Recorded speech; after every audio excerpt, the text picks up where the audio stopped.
여러분 평안하셨습니까? 오늘은 드디어 3월의 첫 아침입니다. 세월이 빨리 흐르고 또한 그 세월과 함께 또 아름다운 봄이 옵니다. 세월은 우리로 하여금 허무만이 아니라 믿는 이에게 있어서는 새롭게 하는 과정이기도 합니다. 우리는 하루하루 더 주를 닮아가고 주를 향하여 마침내 천국에 이르는 여정을 가고 있는 것입니다. 그러므로 흐르는 세월이 우리에게 험한 것만이 아니라 의미 있고 은혜가 될 수 있습니다. 이것이 하나님을 믿고 하나님을 향하여 가는 이들의 특권이고 은총입니다.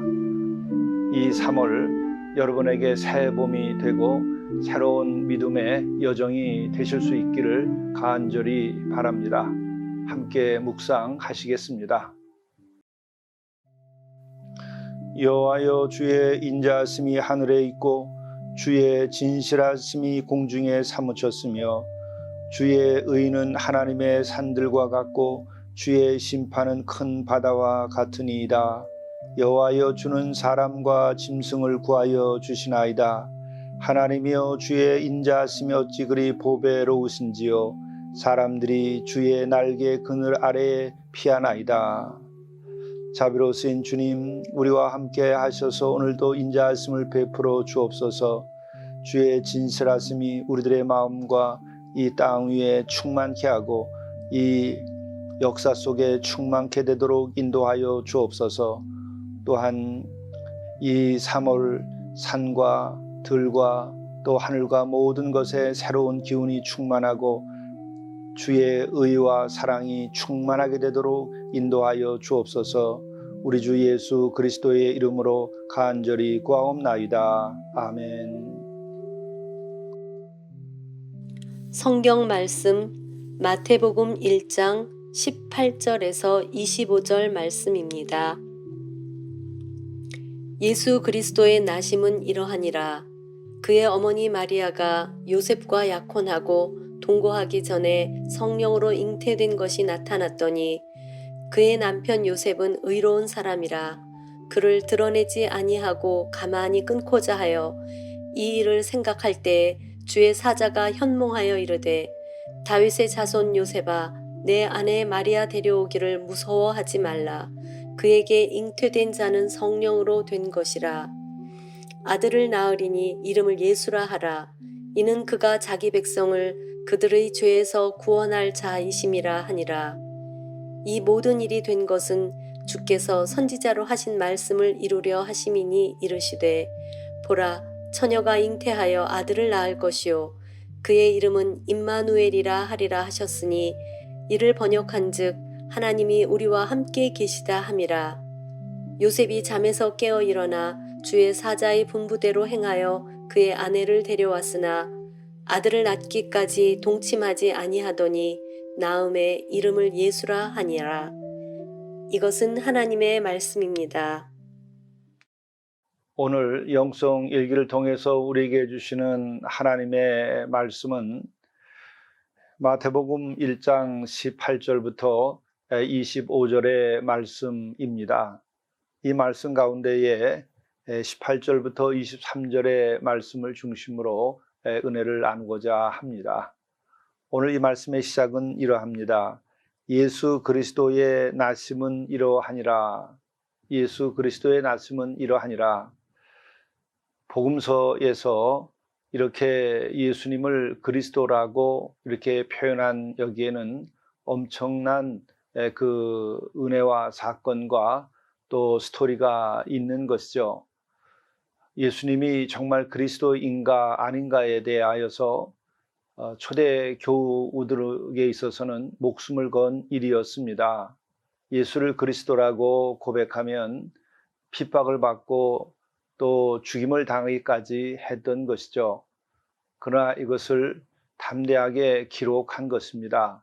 예수는 누구인가? 그리스도이시다. 그래서 예수 그리스도의 나심이라고 이렇게 말씀이 시작되는 것이죠. 예수께서 이 땅에 오셔서 이 낮고 천한 곳에서 고난을 받으시고 또 인간을 사랑하시고 가르치시고 깨닫게 하시고 회개케 하시고 치유하셨죠. 그리고 또한 이 모든 구원을 완성하기 위하여 하나님의 말씀을 따라 순종하여 십자가에서 어린 양과 같은 대속의 죽음을 죽었습니다. 이것을 통해서 우리의 모든 죄를 짊어지시고 우리를 구원케 하신 것이죠. 그리고 이와 같은 것은 부활로서 다시 한번 확증이 되었습니다. 이 같은 것을 정말 바로 알고 믿는 이들이 그리스도인이요 또 예수를 그리스도로 고백하는 이들이 그리스도인 것인데 그 고백 하나를 위하여 목숨을 걸었던 것입니다. 바로 그렇게 목숨을 걸 수 있었던 것은 진정 예수가 그리스도이시기 때문에 그런 것이죠. 그리고 또한 예수가 그리스도이심으로 그리스도를 고백하고 믿는 이들이 곧 우리의 구원을 받는 유일한 길이기 때문에 그렇게 목숨을 건 것이죠. 목숨보다 귀한 것이 신앙의 고백이고 목숨보다 귀한 것이 그리스도이신 것이죠. 왜냐하면 그 그리스도를 통하여서 우리가 죄 사함을 받고 구원함을 받고 영원한 생명을 얻기 때문에 그런 것이죠. 뿐만 아니라 이 땅의 불의한 것들을 다 제하고 그 회개를 통하여서 그리스도의 평화가 임할 수 있기 때문에 그러한 것입니다. 또한 그와 같은 것은 예수 그리스도의 가르침과 삶의 본을 통해서 또 십자가를 통해서 그와 같은 것을 성취케 하시는 것이죠. 참으로 오늘 예수 그리스도의 나심이라고 하는 이 세 마디의 낱말, 이 세 낱말이 참으로 엄청난 일이라고 하는 것을 다시 한번 감격스럽게 생각하며 말씀을 증언합니다. 예수 그리스도께서 나실 때 어떤 일이 있었는가? 그의 어머니 마리아가 요셉과 약혼하고 동거하기 전에 성령으로 잉태된 것이 나타났더니 바로 예수께서 이 땅에 오실 때에 성령으로 잉태하신 것입니다.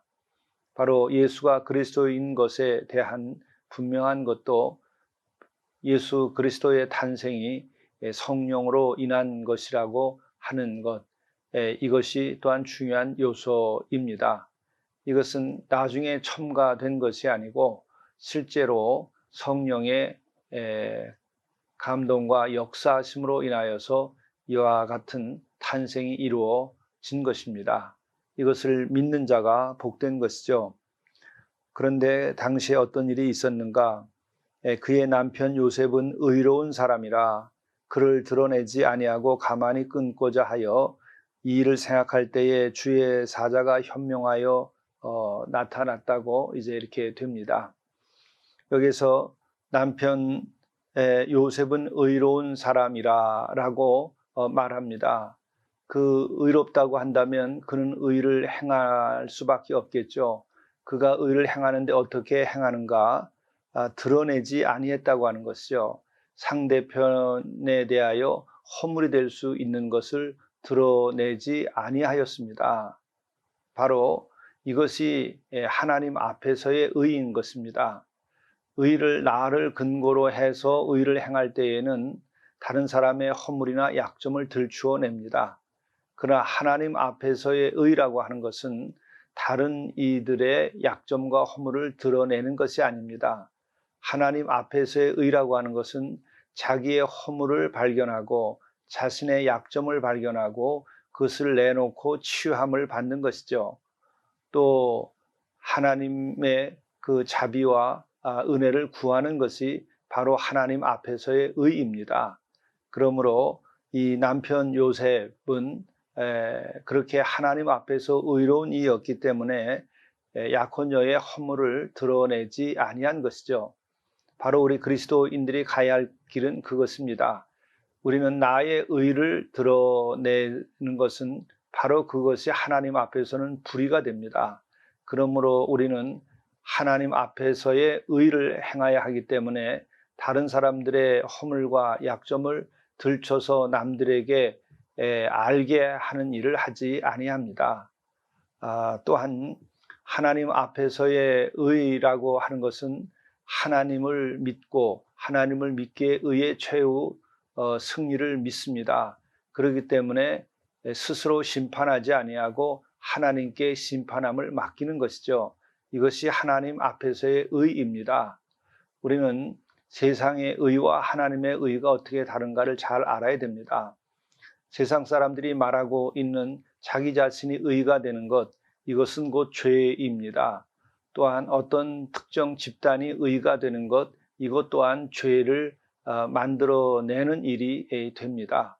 그리고 어떤 특정인이나 특정 집단이 심판자가 되는 것 역시도 마찬가지로 불의가 됩니다.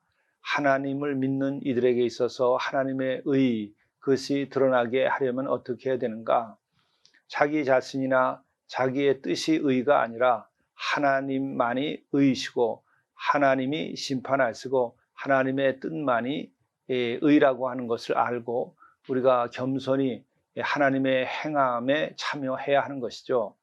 그러므로 오늘 이 남편 요셉이 의로운 사람이라 그 허물을 드러내지 허물이 될 수 있는 일이죠. 그와 같은 것을 드러내지 아니하였다고 하는 이 말씀에서 우리들이 어떻게 신앙인으로서 의롭게 살 것인가 하는 것을 또한 보여주고 있는 것입니다.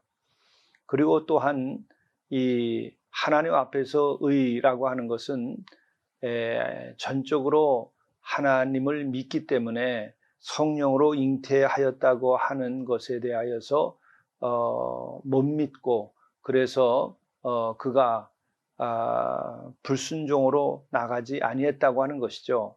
그러므로 오늘 우리가 이 시대를 살면서 정말 그리스도인으로서의 의, 이것을 바로 알고 우리가 길을 가야 하겠습니다.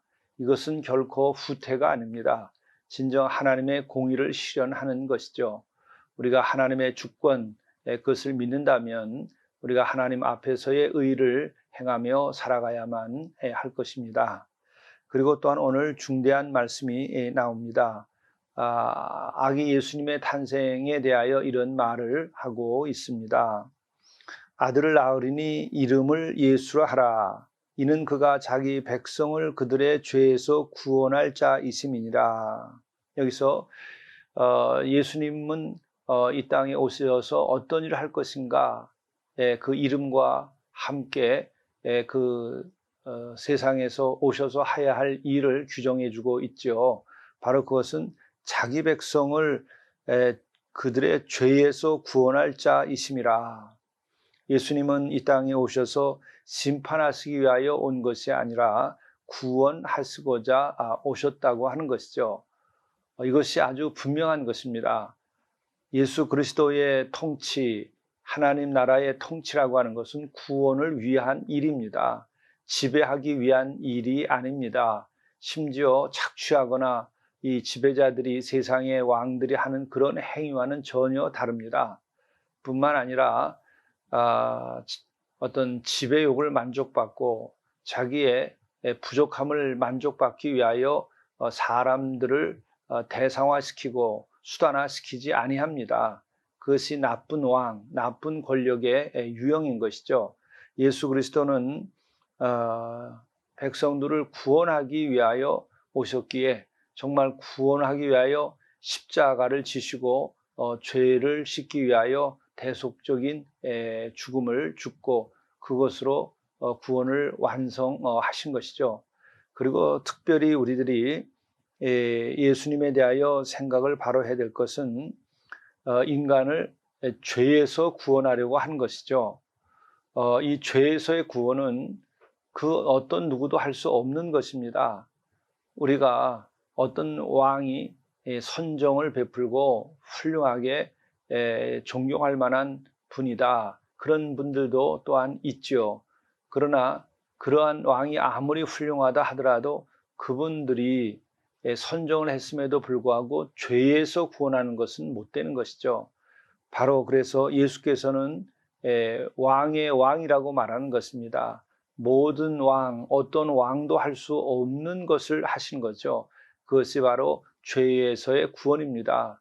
그리고 또한 선종을 통해서 큰 베풀음을 받아서 백성들이 잘 산다고 하더라도 그것은 이 땅에서만 잘 사는 것이지 영원한 나라에 이르게 되는 것은 아니죠. 죄의 사함을 줄 수 없기 때문에 그런 것입니다. 예수 그리스도께서는 죄를 사하여서 우리를 구원하신 것이죠. 그렇기 때문에 이 땅에서의 평화를 넘어서서 영원한 생명과 또 천국에 이르는 일이 이루어지는 것이죠. 그러므로 우리는 예수님이 왕 중의 왕이시죠. 또 예수님은 지배자가 아니라 섬기는 자요 희생 제물로서의 사랑의 완전한 성취를 위해 보여주신 것입니다. 우리 그리스도인들이 가야 할 길이 그것이고 그리스도인들이 이루어야 할 리더십도 이와 같은 것이고 우리들의 인격과 우리들의 삶도 죄에서 구원하시고자 하신 우리 예수님의 인격을 담고 그의 행위를 우리가 따라야 합니다. 또한 이 땅에 가장 훌륭한 왕이 되고자 한다면 그런 사람들은 이와 같은 예수님의 모습을 따라서 살면 되는 것이죠. 오늘 이 땅에 주님의 그 구원이 선포되고 주님의 구원이 성취될 수 있기를 간절히 바랍니다. 함께 기도하시겠습니다.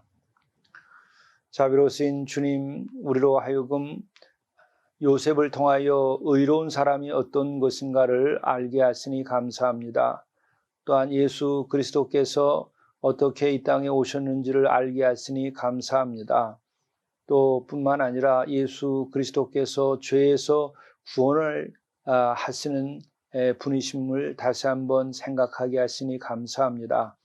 우리가 정말 그 예수님을 본받게 하시고 예수님의 구원의 도를 깨달아 알도록 인도하여 주옵소서. 오늘도 주님의 그 구원의 사랑에 힘입어서 우리들이 주 앞에서 의로운 자가 되게 도와주시고 소망을 가지도록 인도해 주옵소서. 우리 주 예수 그리스도의 이름으로 간절히 기도드리옵나이다. 아멘.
재물을 잘 관리하고 나누는 청지기 생활을 하십시오. 재물은 재정적인 면만이 아니라 영적 성장의 귀한 도구입니다. 처음 것을 하나님께 드렸는가? 투기하지 않고 올바로 투자하였는가? 빚을 지지 않고 작은 것이라도 귀히 여겼는가? 어려운 이웃을 위하여 사용하였는가? 주 앞에서 물으십시오. 존귀하고 영화로운 삶이 시작될 것입니다.